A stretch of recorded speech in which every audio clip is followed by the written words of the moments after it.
हरे कृष्ण कृष्ण कृष्ण हरे हरे, हरे राम राम राम हरे हरे।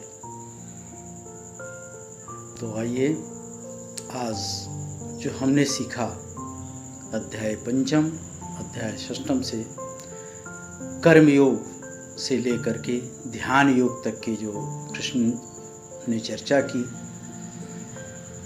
और उस चर्चा में जो उन्होंने बताया एक योगी के संदर्भ में बताया, एक सन्यासी के संदर्भ। योग कोई छोटी मोटी चीज़ नहीं है।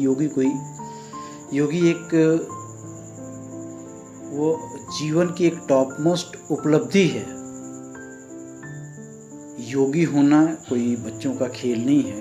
वो योग का सबसे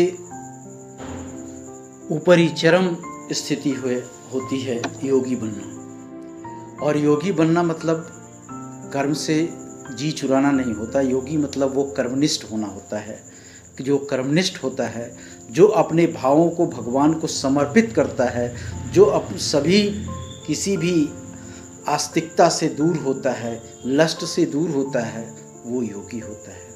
योगी होने के लिए हम एक मार्ग लेते हैं। कर्म योग करते करते से तक ध्यान योग में आने से पहले अष्टांग योग का भी हम संसाधन लेते हैं।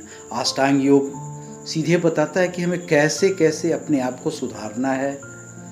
हम अपनी गति, अपने आप को, अपने व्यक्तित्व को, अपनी चीज़ों को, आने वाले समय को हम कैसे सुधारें, ये हमें योग सिखाता है। उस अष्टांग योग के 8 स्वरूप हैं। वो यम, नियम, आसन, प्राणायाम, प्रत्याहार, धारणा, ध्यान और समाधि, ये योग का रूप हो गया।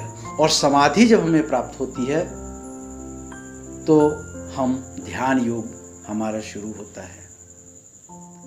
लेकिन ये ध्यान, इस समाधि में जब हम अपनी इस समाधि में इस अपनी धारणा को भगवान को समर्पित करते हैं, भगवान के प्रति हमारी आस्था जब जगती है, तो यही ध्यान योग ज्ञान योग में परिवर्तित होता है और हम मोक्ष के तरफ अग्रसर हो जाते हैं।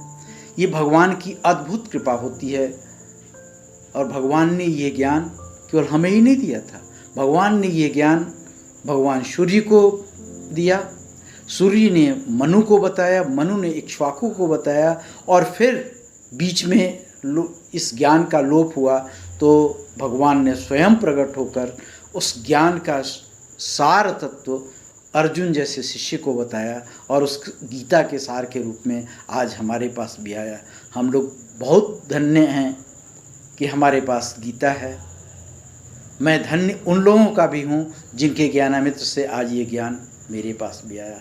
हरे कृष्ण कृष्ण कृष्ण हरे हरे।